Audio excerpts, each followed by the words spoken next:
Well, welcome to the Island Stat Sports Show on this Wednesday, August 19th. I'm joined by my co-host, Jason Juggling J. Ford. Unfortunately, tonight, Gary Moreno and Stacey Babb are tied up. So we'll be here to entertain for an hour. Juggler, let's get right into it because we do have the president of the Bermuda Football Association, Mr. Mark Wade, joining us in a few minutes to talk about the FIFA CONCACAF World Cup draw that was made earlier today.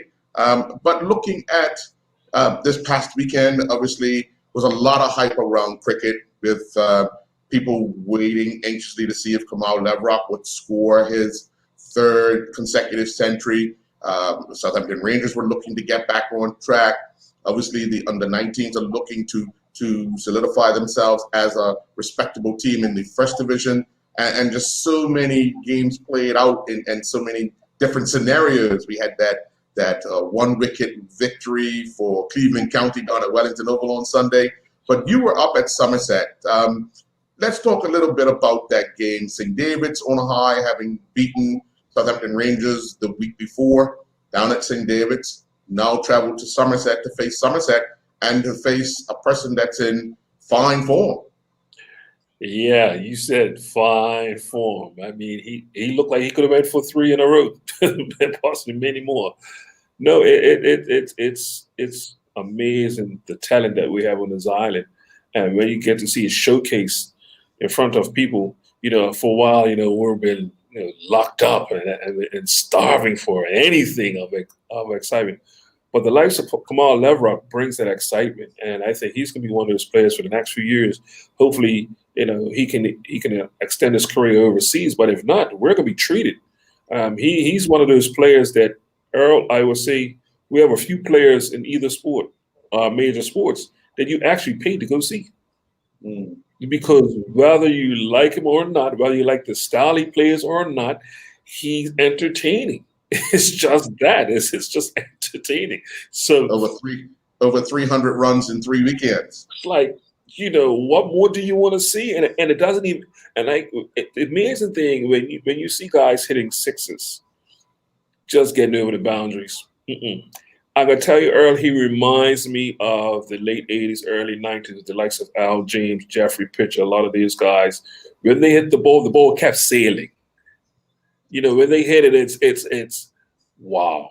And the bats that they've got nowadays, but I mean, wow, it's amazing. And for a team like St. David's that have been doing quite well, even though adjusting to some of the new players that are coming in, I gotta say kudos because this name has popped up over the last couple of years, and I believe the year before last or last year he went on loan. They had the loan system.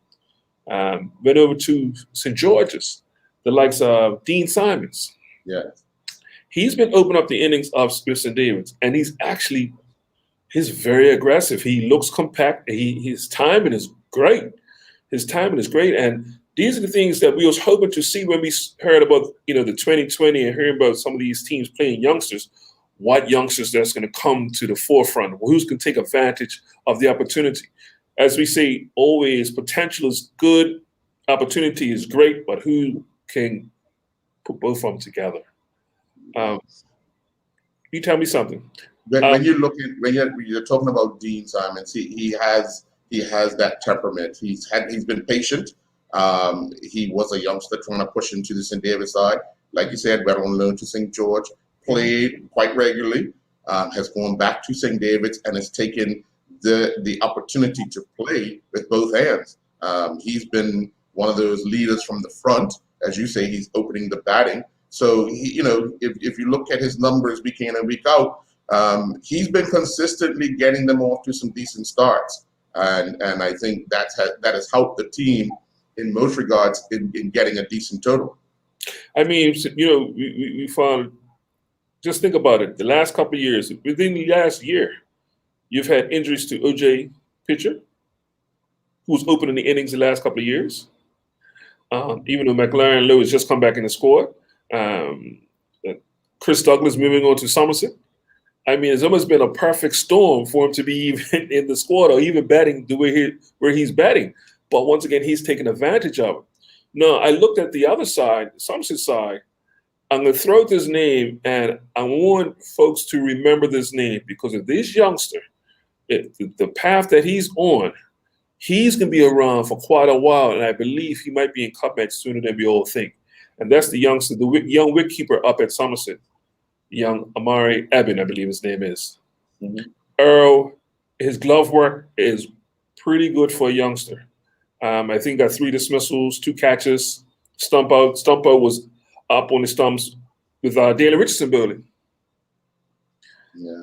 Now, folks, when you say youngster, very few youngsters will come up to the stumps and keep wicket to a medium pace or even what we call somewhat of a quickie. Yeah. Daniel is not that speedster. And because of the erratic of a lot of our bowlers, we tend to tell the wicketkeepers go back. But for the youngster to be up on the stumps, it is looking pretty good for him. On the other side, he could hold the bat. Mm. Yeah, they needed some runs. I believe he got like 17 off like 7, with a 6 and a 4. And this is a little youngster. So now I believe he's over in the UK. Obviously now with the pandemic, he's here. So whether he goes on to play professional or get his schooling over there, I just think it was a joy to see some youngsters. And I haven't talked to the coach. The coach's staff, not just the coach's staff really likes this youngster. Yeah. Well, let's talk a bit about the close encounter down at Wellington Oval between Warwick Workman and Cleveland County. Warwick put up a total of 132 or 133, something like that. 132 for 5. Yeah. If you look at that, 20 overs, 132 is not a lot of runs. I mean, if you're sitting at 100 with 5 overs to go, and you've got 5 or 6 wickets in the pavilion, saving wickets to not try to get more runs, you kind of put yourself in a tough position. Well, I'll tell you, that was something that you would think, you would have that mindset if you had a lot older squad. Right. A lot older squad. This young Warwick side, I think that's a perfect temperament to go. Temperament to go. Number one, you always want to bet on all your overs. Right. Always want to do this. One of the things that Gary has spoke upon, we have spoke upon when it comes to 2020, is giving your wickets away. Right. And to see these youngsters only give up 5 wickets, and their top batsman for the whole year, Sabir, got a duck. Right. So to see the likes of Ivel step up with 33, Stubble step up with 31, that's a good score. Not only good score, they batted out the 20. Right. They batted out the 20. Now, in saying that, you look at the Cleveland squad. Scraping across the line with 3 remaining balls. Yeah. I would still say that. Well, Warwick's biggest problem was they only had 5 bowlers. One of the bowlers had a shoulder injury, so it was trying to work getting his 5 overs through, which they managed to navigate. But I think what would haunt them the most was the final ball of the 19th over. When Talir Keynes, he had just gotten a wicket, it was a catch, and the 2 batsmen crossed, and he had Dennis Marsden Jr. on strike. They needed 11 off of 7, and you know how people get into people's heads around the grounds, and there was some guys talking, and his coach was trying to tell him stay focused. He ran in and bowled this ball out of the back of his hand, juggler, and the ball must have bounced about halfway through the crease. And Marsden rocked back and put him over Myers. So they needed 5 off of 6 with young Stubble bowling, which, put a little, and he had been bowling extremely well. But obviously, the wind got knocked out of the sails, and as you have already alluded to, they had a young team, but the wind was knocked out of their sails with that 6. Because they were up and bubbly. They had captured the 9th wicket. The last wicket for Cleveland, he was walking out praying he didn't have to face a ball. so it was one of those things where they were all looking to to just get through what they needed to get through. And unfortunately, or fortunately for Cleveland and unfortunately for Warwick, Cleveland was able to get over the line with that experience knock from Musson. Bingo, you just said the word that was the biggest thing on that day. Yeah. Experience. That's the best teacher. Yeah. When you look at the folks, the guys who made runs for Cleveland, it's the experienced players. Mm-hmm. Steven Brimmer, 30, I believe 38. McGowan, 26. Musson, 19 out of. Kushai Darrow, the captain. Doc, you know? Right. So when you look at that, I'll tell you one thing, another thing I looked at, just looking at the numbers, and we've been analyzing throughout the season. We talked about the bowl they're using, the new bowl they're using, the Duke Bowl, and why we're seeing so many extras, you know, wides and everything. Well, like I say, Warwick actually bowled really good with the, and you said they were short, really short of bowler, and they only bowled 3 wides and 1 new bowl. So that actually kept them in the game because they didn't give up much extras at all. So I think the only thing that was just missing from that game was experience. Yeah, definitely. I mean, young Brimmer batted remarkably well. He was knocking the ball around, and he weren't worried too much about wickets falling around him. He was more concerned about making sure that he stayed at the wicket to give his team a chance. The ball he got out on was a rash shot. He was trying to cut it at an inside edge onto his stumps. Really disappointed with that for him. Young McGowan came in, was on a march kind of thing, you know, dashing, hitting 2 sixes. You know, got his runs in I believe 12 balls. And then obviously, like the last person that was a recognized person, which I think Warwick were worried about, was the one that pulled him through the finish line, and that was Dennis Musson Jr. And he's done it numerous times, not only for this, but also for County. So to be in those pressure situations and come through, obviously, he's got the confidence, but he also has his team's confidence. And once again, you don't have those type of players in the Warwick side that has that experience. Right. Yeah, I was really impressed with how the way the under-19s played on Saturday. They played Western Stars. Logan Jones batted well with Jared Richardson, both of them batting extremely well, taking on the bowlers. Big field like St. David's, they were not afraid to take the singles. And I think that's where they got a bulk of their runs, drawing the field in and then kind of hitting over the top after. And I think that's where a lot of teams have fallen this year, because when you start to play 2020, the first thing they do when they are allowed to get out of that power play is stack people around the boundary. Well, if there's singles in there, those singles become very valuable. Added up with the amount of extras that are being given as far as wides, that could get you 7, 8 runs and over instead of 2 boundaries and 5 and 4 doubles. Earl, what you're speaking on, and unfortunately, we don't have this in every normal club, because this is our under-19, as our academy, as well as our national team.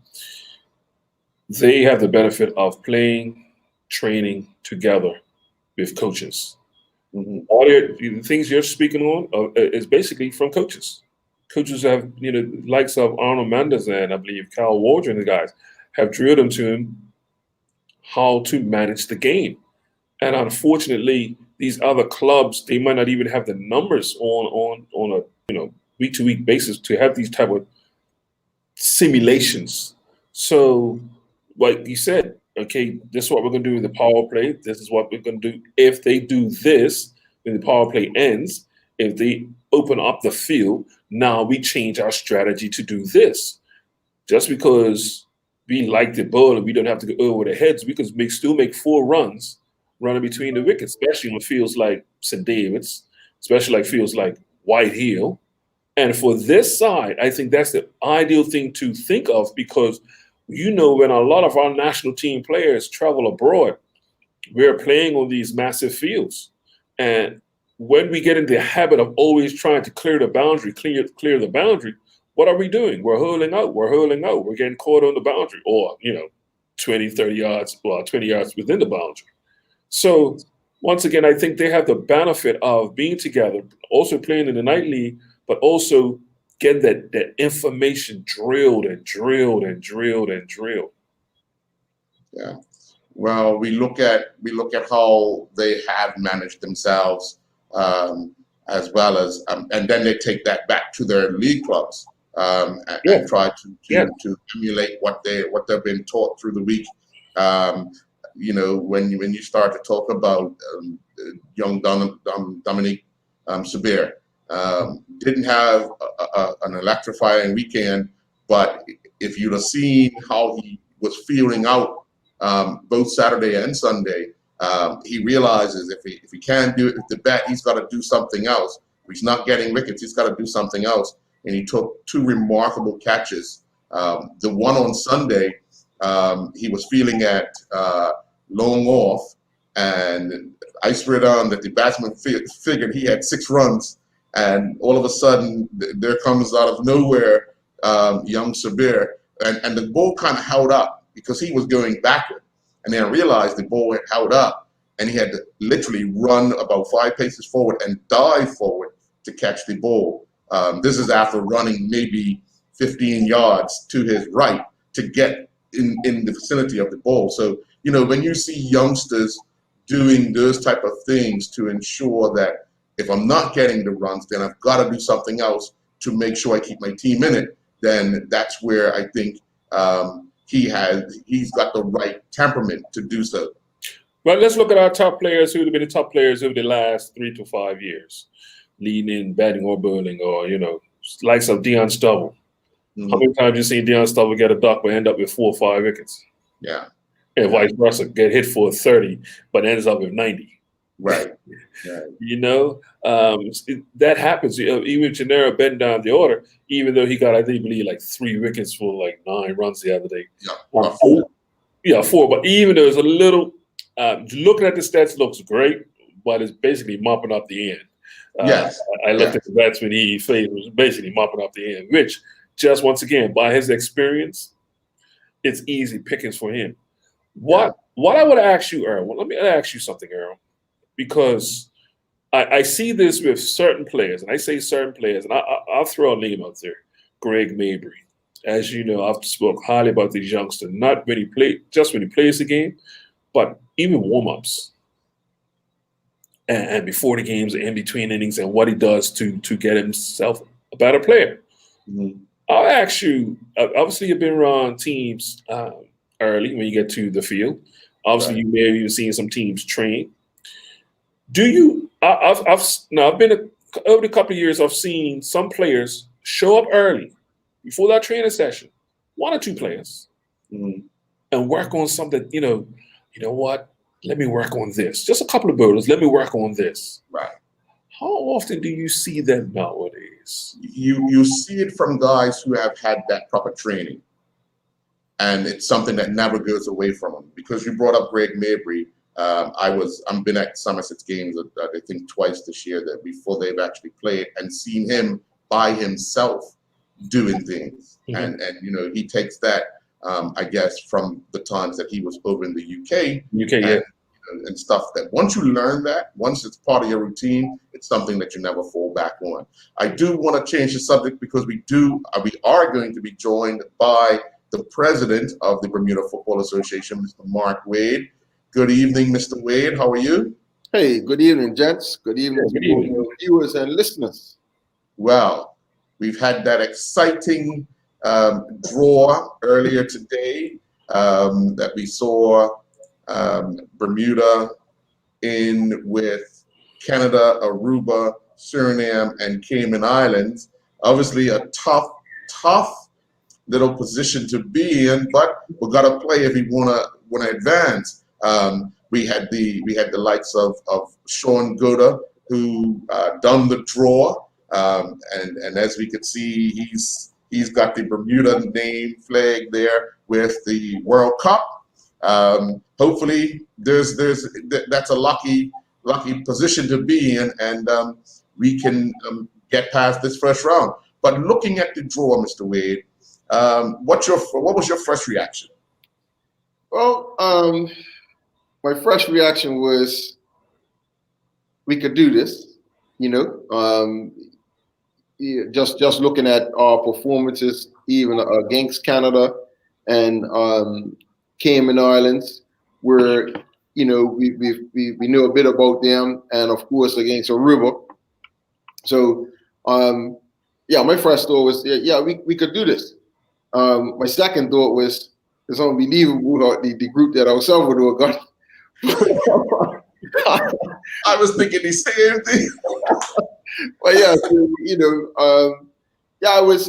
we're fairly good about the group. Challenging, but I think it's something that we can top the group if we get everything right.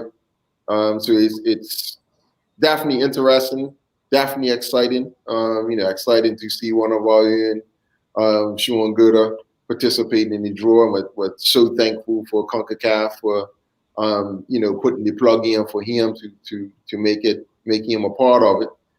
So that was exciting. So we're off to the races. You know what I mean? The office was a bevy of activity. Where we have our little president's chat. So that was a bevy of activity as well. So exciting. We're all hungry to get back to football. So any little thing brings a rise out of everybody. And I'm still at the Clyde Bass Center accident, just looking out at the pitch.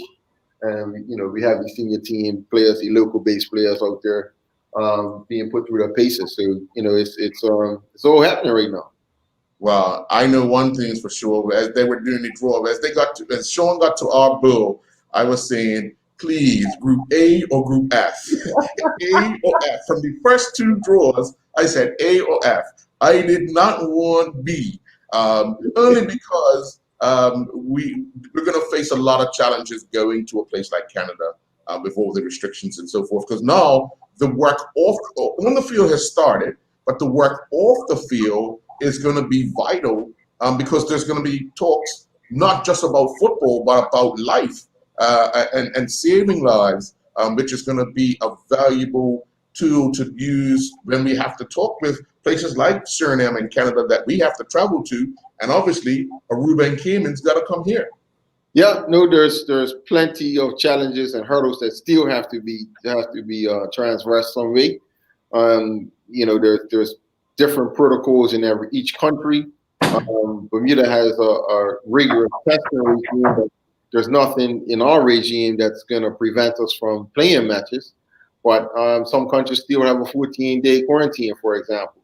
So I think some negotiations will have to happen. So there's still some challenges that have to be met, and there is still the possibility that some games may be delayed or moved to other countries that are a bit more open to visitors coming in. So we'll see. We have to go to Cayman. The Cayman's borders are still closed at this point. I think the last thing I saw was that they were going to open in October. So I'm sorry, they still have to come here.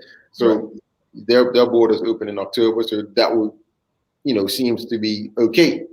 But going to Suriname, we've got to somehow get through the United States to Suriname. How do we do that? So I think our challenges aren't as insurmountable, but other countries are. There's quite a bit of considerations. What do we do if a player gets test positive, for example? Player lands in Bermuda and test positive. What do we do? Does the whole plane get quarantined? I think the protocol now is contact tracing, and I think people in the immediate area around that particular person got quarantined. But what happens if it's 3 of his teammates? So lots is still a lot of balls are in the air right now, and we'll see. I suspect that there's a big possibility some games may be moved or postponed. Douglas, you have any questions? Yeah, Mark, you mentioned about the travel. I'm also thinking about the travel of our players who are overseas playing our foreign-based players who had to probably travel through multiple countries just to get here. Even coming back home, even with our strict protocols coming into the island, I mean, it's gonna be a challenge, you know. Yep. Yeah. Even with our players, you know, we still obviously started to consider them, you know, and what would be the best way to get them here if obviously we want to make sure that they're available, and then you know, do what we can to get them here as comfortable as possible as well. You know, so travel is one thing. A player might have the desire to play for his country and say, yes, I'm coming, but then we also want him in the right frame of mind when it's time to play. So, you know, the travel path and also the travel experience has to, you know, has to be right, because we want the player's mind and body to be in the right shape. You know, we don't want them to. Normally, we only have like 2 days to get players ready for a game, but we don't want the travel experience to be so onerous that they're not at 100% or close to it. Question for you: for some of our foreign-based players, and let's just use the guys in the UK for example. Mm-hmm. How much time would you normally like to have these guys on island prior to the game? I mean, just obviously it's going to be different for everybody, but what would be the ideal for? You could probably say the whole time. Yes. But just in the past, I mean, are you getting them a week? Are you getting a couple of days? Are you getting nights? Because even with that alone, once again, when we look at the protocols, no, I think there's probably timelines would be extended. Yeah, we're still bound by the FIFA protocols, and when they can be released, when they have to be released, and then when we can negotiate with their club to be released. So, for example, the FIFA window opens on a Monday. If the player plays on a Saturday, most times their club is fine with them leaving on Sunday, when technically in the window they're supposed to leave on Monday, for example. Or if a player doesn't have a match on the Saturday, sometimes the clubs are quite happy, because when we start to consider the player's well-being, they're quite happy to release them on a Friday or even on a Thursday, where the player now has more time to recover, more time to you know, get over jet lag, etc. So there's negotiations happen as well, where, because to be honest, I'm still a coach, so I'm still leaning to the side of Mr. Lightborn and saying, yeah, we want him for a week. Why can't we release him a week before the game? You know, so But we are guided by the FIFA windows and the FIFA regulations. Yeah. Prior to the Gold Cup last season, Coach Lightborn had the opportunity to go to the UK, travel around and see some of the players that he had introduced to the team. Obviously, with this short window of just over a month's time that we will be playing Canada in Canada, he doesn't have that type of luxury. So what do you think the association will be able to do to assist in making sure that the coaching staff has the players they need or they want available to them, ensuring that the association is in contact and communication with the clubs? Right. I mean, that process started before the draw, in terms of what the coaching staff want the team to look like, and then after that, there's communications that would have went or will go. Some would have went today, some would go tomorrow, just requesting the release of those players, and then under what conditions. Sometimes the clubs will say, you know, we prefer our player to have 2 days rest, so we're prepared to release him this day, ahead of the window. Some will say, well, we have a game, so can you go this day? Then we have to weigh that up against the player welfare, so on and so forth. But we try and do everything we can to get the team that the coach wants and needs, and what Bermuda needs. Yeah. How much assistance will CONCACAF and or FIFA give to the countries that need other documentation? We know it's no secret that Canada is not doing the biotesting here in Bermuda. So if one wants to go to Canada, they almost have to travel overseas prior to that. how much is FIFA and CONCACAF looking to assist, because we have to go to Canada? Yeah. Well, it's the World Cup qualifier, so it'll be the FIFA that's doing the assisting, so to speak. What we do have, and I think, Carl, you actually released it out on Island Stats some weeks ago, is that FIFA have made available COVID relief funding, which in the first instance seems like a lot of money, but it's actually not when you start to consider all of the things that come to play in where COVID-19 has impacted football in Bermuda. So that the assistance will come out of that money. It's $1 million, but by the time we support the clubs in Bermuda, by the time we buy PPE, by the time we get everybody tested sometimes, in Bermuda, the testing is free for now. But, the testing is not free in some other country, and they got to jump through hoops to get tested. That's on the COVID side. But for biotesting, yeah, we're going to have to do something. And we'll figure that out. FIFA has given us a hand up, so to speak. But we still got to work out all the logistics. And we're going through now a rebudget exercise to take into account everything that's gonna be needed, and how COVID-19 impacts us. We had a meeting with the Minister of Sport today, Community Affairs and Sport today, and we were able to share with the Minister Fugu just something as simple as limiting the numbers at the national stadium for international game, how that's going to impact finances. So if we're only allowed, say, 325 people, we're in no way going to offset the cost that's going to cost us to host, host a visiting team, and host our own team. So that COVID relief money, for example, goes to offset those costs. So we have help, but we still got to jump through all the logistical hoops to make it all happen. Yeah.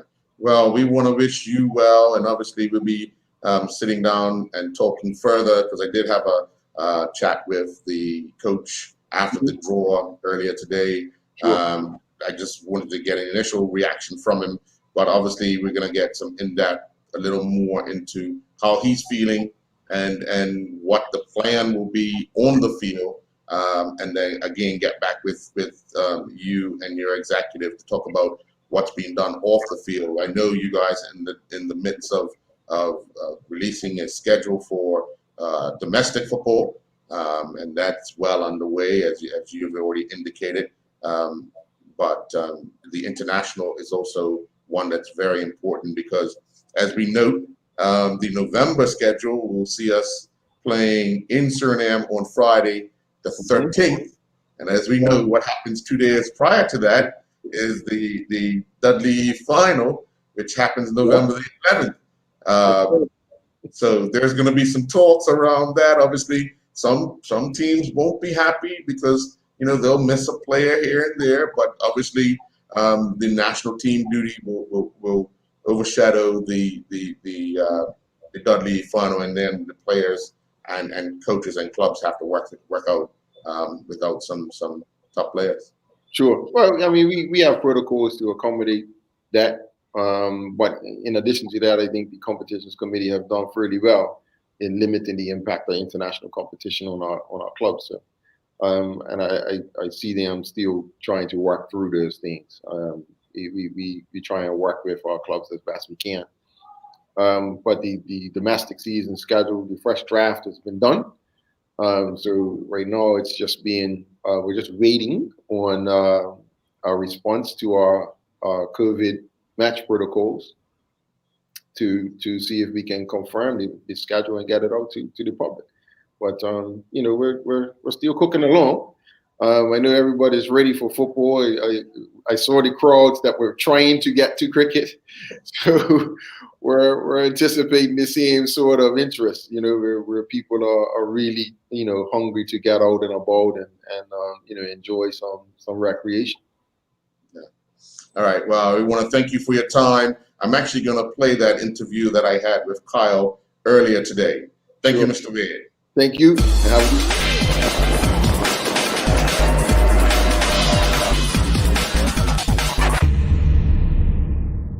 Kyle, you've just witnessed the draw for Bermuda's first round matches of the FIFA World Cup qualifiers. Obviously in a group with Canada, Aruba, Suriname, and the Cayman Islands. Kind of a tough one, but the fact that we will play Canada first on October the 8th and then Aruba in Bermuda on October the 13th, how do you feel about how things have shaped up for this particular draw? Yeah, Earl, definitely a difficult opener for us in Canada, a team that's been doing quite well under their new manager that they had during the Gold Cup. So, yeah, we got our work cut out straight away. We get back into the World Cup qualifiers. In our last ventures in international football, we tend to be a little bit better away from home. So we're going to have to hit the ground running. So, with Suriname, a team that we probably don't know a lot about. We have Aruba, a team that beat us when we were qualifying for the Gold Cup.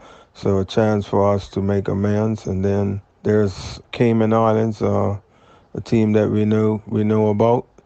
And so our first game right now is the most important game. And probably the favorites of the group is Canada.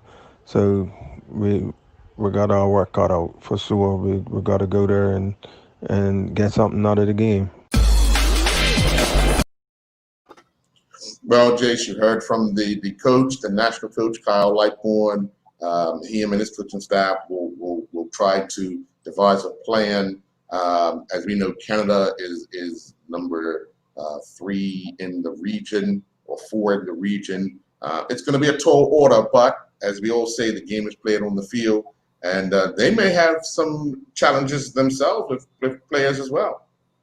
Most definitely, because just like Bermuda, they have foreign-based players who got to come back to their so-called bubble or whatever. So it's gonna be some challenges either way. What I do like about the situation, and I think this has been brought up in many past interviews, is that if we base our what we've done lately, so to speak, especially at the Gold Cup, we actually have, and I was going to ask the president that, but really this was probably a good question for the coach. We've actually performed pretty good away. So Yes. the expectations would be a little bit different because we always seem to, right now, I think we love that we're the underdog. I think when we're going to play home and we're expected to win, I think, our boys, I don't know, they get caught up. But I'm even thinking this is actually a great time to play teams like Canada and whatnot, because yes, we're going to be playing in Canada, but what really home field advantage are you going to have as far as crowds concerned? It may not be no crowd at all. There you go. So, I mean, these are the options that's going to probably be. I mean, we know how strict Canada is right now. We know how strict they are. So I would not be surprised if there's no crowd. And then I wouldn't even be surprised. I mean, we heard the president talk just now. I'm pretty sure them and the governor of Bermuda has really came up with a so-called number. He threw out 320 something. We know what that would look like at the National Sports Center. Look like trying to find a needle in a haystack, because you probably have most of those people be officials. Yeah, to get a match at a World Cup qualifier done, you're looking at maybe 150 to 170 people. That's players, officials, security, the medical staff, all of that.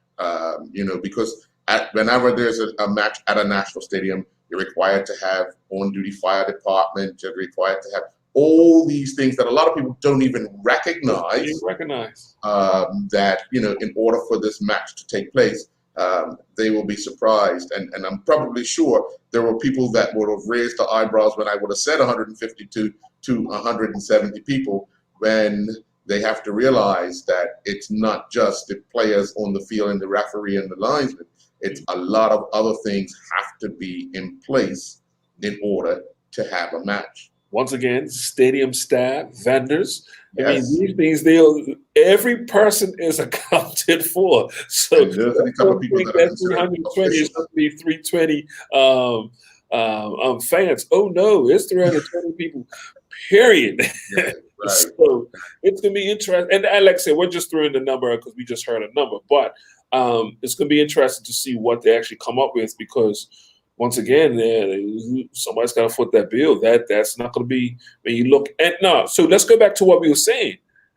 How does that affect the players on the field? Yeah. I know. And Kyle didn't mention it.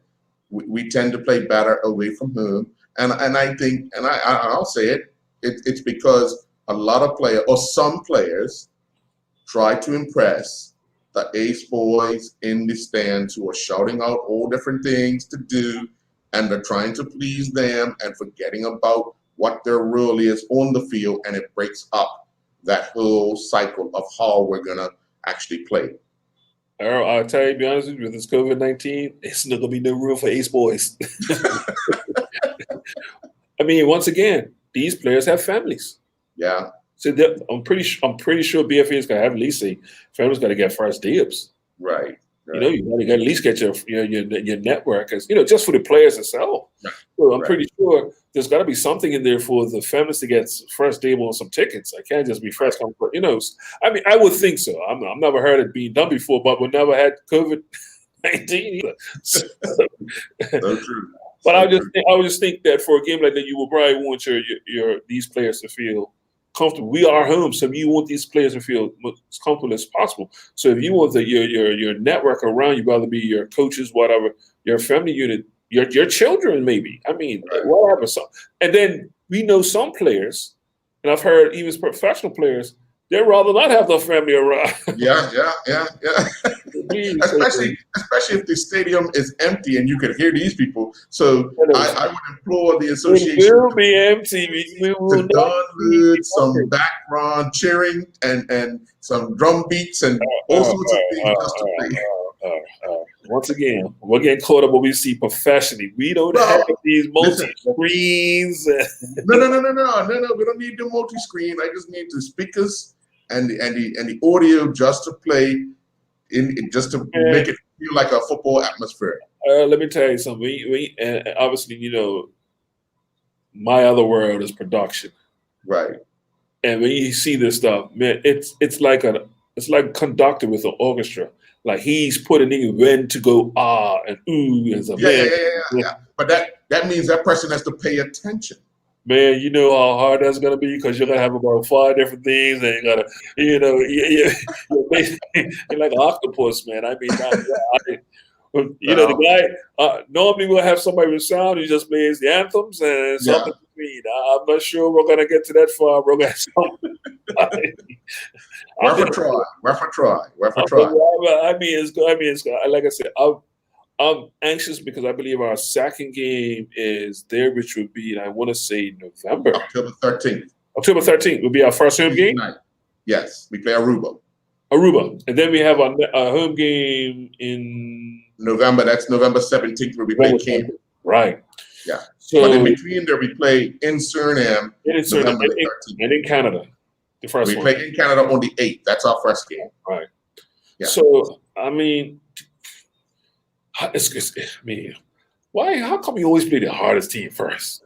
Well, get it out of the way. We know. Yeah, but you can't even get to warm up. Catch them while they're cool. That could go both ways. No, like I said, I know the boys have been itching. Number one, that this is even possible, because I don't think we thought this may have been even possible 3 months ago. Yeah. So to know that is actually going to take place this year. Hearing that even we thought that one event might have went on this year. You got heard this week that the sailing, the rugby Rugby's been Rugby postponed. Classic, The postponed. president announced it today that the Rugby Classic is now postponed, but we still have 2 other international events that will go on, and that is the golf and the sailing. Go Cup. Yeah. Gold Cup sailing. So one thing we know, the CPL has started. Let's actually get a report from Vernon A. Springer, who had spoken to me earlier.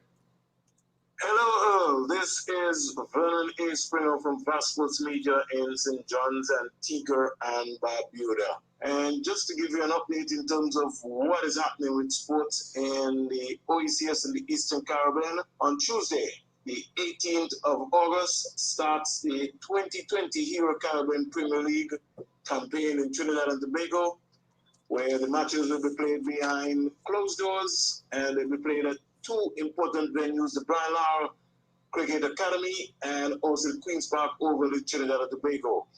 This sets up a wonderful tournament for some West Indian players to get an opportunity to be seen by the selection panel and to make themselves available for selection for the West Indies T20 team.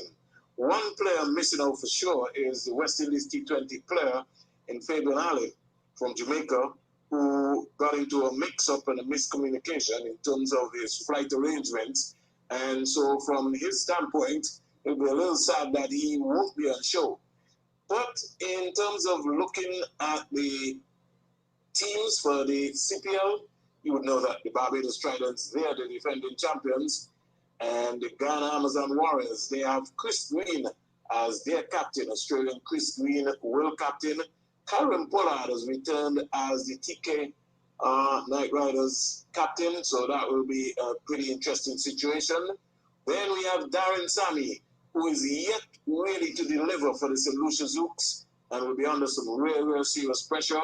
Rovman Powell is the new captain for the Jamaica Ottawas. He'll be without Christopher Henry Gale, who originally would have been with St. Lucia Zooks. And then you have Ryan Emmett, who's been around and tested, will now lead the St. Kitts Nevis Patriots. So it's all to play for in the Hero Caribbean Premier League 2020. No spectators, but a number of the countries have designed real concepts where you can be able to go to areas and look at the team play. So this will be pretty exciting. Football is back in St. Vincent and the Grenadines, and so that is taking place. There's also cricket taking place in St. Vincent and the Grenadines. Football hopefully should be back in St. Kitts and Nevis. They received some funding and gave out a number of COVID equipment and testers and water bottles to all of the football teams in St. Kitts and Nevis, so that's a good sign. Antigua and Barbuda will make a decision on whether they will resume their league or whether they will have a new league. But in the meantime, golf is being played. Cricket hopefully will be expected to be coming on stream soon with the Cool and Smooth T20 tournament. Barbados have kicked off their T20 campaign. As you know, they would have suspended all of the other cricket activity in Barbados, and now they're really, for the next 4 months, they're going to be T20 country. And so quietly, Jamaica having elections coming up in September, St. Vincent and the Grenadines just around the corner. And so there's a little mixed feeling. Trinidad and Tobago, they would have had their elections, and now they've got an increase in terms of the spread of the COVID. The Bahamas, our neighbors around there. So everybody, it's just a major concern for sportsmen and women. Hey, we got to maybe design a program where we could be able to talk about the challenges, because a lot of these sportsmen and women, they're not earning any income, and they really could be struggling to even stay in the sports. But from our neck of the woods here in Antigua Barbuda, it's hurricane season. Hey man, make sure you stay vigilant, listen to the authorities, and especially with the COVID-19, we're all in this together. Let's try and see if we can be able to practice social distancing. This is Vernon Springer from Fast Sports Media in St. John's, Antigua and Barbuda. Well, Jay, the CPL has begun, as he alluded to, 2 days into the event, and they've started off rather well. They're so far been COVID-free. All the players are respecting the rules and regulations as far as being in that bubble. So hopefully that can continue, and then they can actually progress on to play more cricket in the Caribbean. Just another cricket news, man. You hate to always hear it, but then I was glad that it was probably happy for him. MS Dhoni from India retiring from international cricket. Yeah. Now, as a former wicketkeeper, I've always loved how he played the game. I always loved him as a captain, his temperament. Mhm. And we talked about experience and being reliable. It didn't matter where he came into the order, where he came into bat. You always felt, not only as a fan, but I'm pretty sure as players too, that he was going to come through. Rather you needed to make a lot of runs in a short amount of time, you always would have put your bet on MS Dhoni. Having won the World Cup, and to see when India won the World Cup and how they, but to see, it's almost bittersweet when you see players like that leave the international stage, because they mean so much, not just for, I'm pretty sure, for India, but for just cricketing fans around the world. What would be your take on MS Dhoni over the years that you've seen? Well, one of the things I would have to say I admire, like you said, his temperament. He was one of those that never showed when things bothered him, whether he was batting, whether he was feeling out. If India was in trouble, he never changed that whole persona about himself.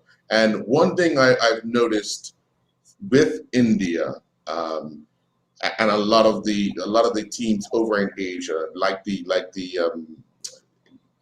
Australians and all, when their captain gives up the captaincy, he doesn't give up the team. He basically hangs around to assist whoever takes over, and then they quietly say, you know what, okay, you're in comfortable hands now, I can move on, kind of thing. Because a lot of times in a lot of other teams, when the captaincy is taken away from that person, they kind of go away from the international scene and they end up just playing in county cricket or whatever. And it baffles me at times that you've been in this position, you've held the position, somebody helped to guide you, so you should be around to help guide that other person. You don't have to take over, just be there if needed for that extra voice. Now you're free to bat if you're a batsman. You're free to bowl if you're a bowler. You know what I mean? So now you've got that freedom. You're not having to worry about who's going to field where, who's going to do this, what time do we do this, and what time do we do that. Yeah, I definitely agree with you, because I believe, I don't know if you're alluded to it, but the West Indies. Yeah. With Brian Lara. Mm-hmm. And having Darren Sammy come in to replace him, which was an eye-opener for many, because we only really saw him, when I say saw him, obviously we're not in the Caribbean, but we only really saw him in the 2020 down there. And there was Stanford at the time, Stanford 2020. Right. Yeah. And we saw how he was progressing and leading I believe the St. Vincent team there, or the St. Lucian team down there. Yeah. And then the captain of the West Indies was like, okay, well, where did this come from? Not to say that he did a tremendous job, to be honest with you, being a captain of.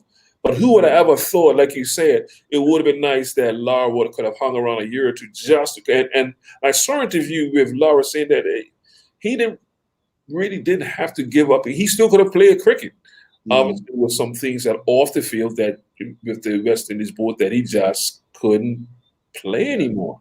One of the last West Indies captains to hang around after giving up the captaincy or having the captaincy removed from him was Carl Hooper. And you remember, that was contentious to say. Yes. But he hung around for a bit. He did hang around, and I believe Lara ended up skippering the team, and he was still playing. Yeah, and I mean, we even go back before that, even with Richie Richardson. So, Mm-hmm. I mean, this is where the transition's not been the greatest, but I'm pretty sure MS Dhoni has left India in a position where they can carry on. Yeah. I don't think you could ever really replace MS Dhoni. No. And I think he came along at a time that with the formation of the 2020 format, it suited his game Yes. perfectly. Yeah. You know, even though you were seeing his hard hitting, his in the one days or even in tests, but the 2020, you just man, like I said, because of his temperament, you whether you was a fan of another team, you always like you. Okay, he's coming into bed. Well, okay, well I'll be late right now because I need to watch this. You know, he's one of those players that you're gonna. I don't care if you're walking across the TV, you're going to stop Yeah. to see because he would probably come in with about 3 or 4 overs remaining, probably having to chase 50 runs, Mm-hmm. and you're gonna. If you don't get them, you'll be darn close. You'll be real close. So I mean, yeah, you might have. I'll be there in a second because I'm. So no, like I said, I wanted to mention that because even though we like to do a lot of local sports and even sports in the Caribbean, I know we're influenced by a lot of foreign players from India, Australia, and I know even folks like I believe Lionel Tican. I believe he's an India fan. Yeah. He's an India fan, so I mean, I would love to call him, speak to him today, how he feels about MS Dhoni retiring.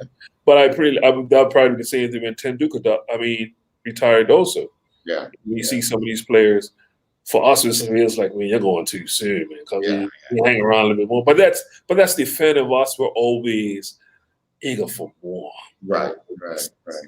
But before we go this evening, Jay, we want to congratulate Zico Lewis on being named the USL Championship Player of the Week. Yes. Scoring 2 goals in his team's 3-2 victory over the weekend over Atlanta 2 for the Charleston Battery. Also want to congratulate Tariq Simons and Kirsten Soltis on winning the Craig Bean Memorial Tennis Tournament over the weekend.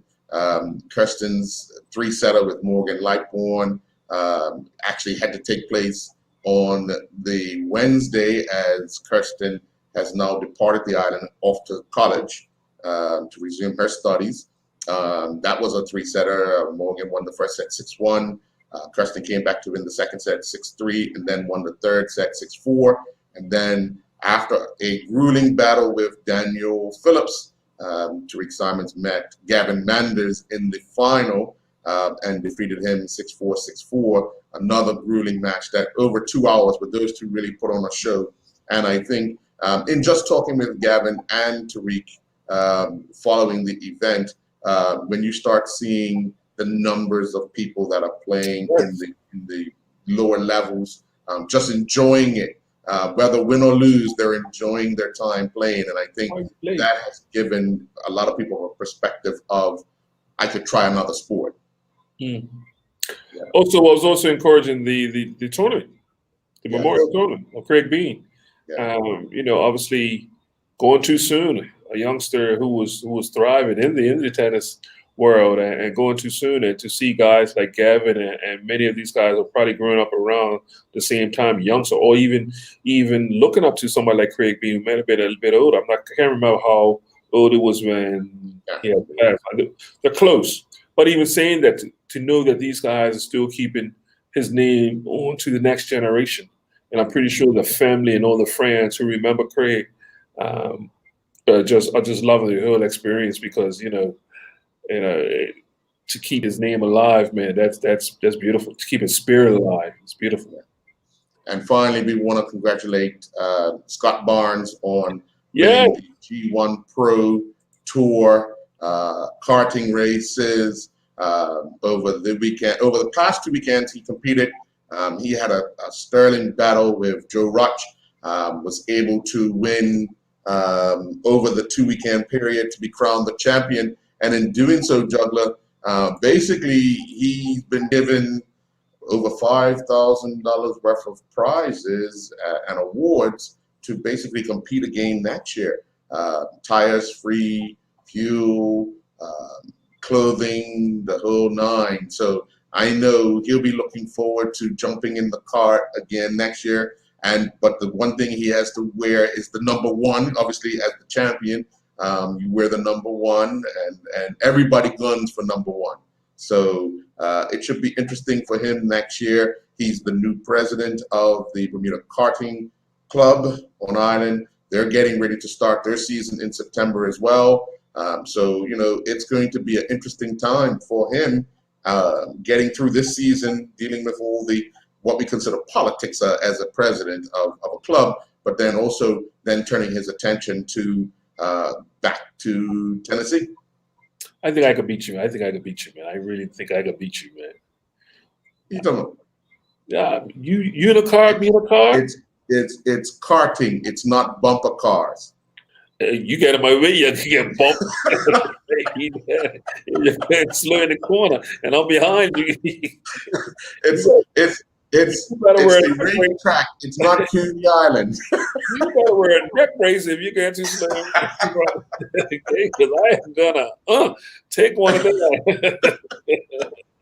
Well, Jay, I do want to thank you for your time this evening. It's been a lovely chat with on this Island Stats Sports Show. We want to thank Mark Wade for coming on and talking about the CONCACAF FIFA World Cup draw that took place earlier today. And obviously, Bermuda will face Canada on October the 8th. Then they'll be at home to Aruba on October 13th.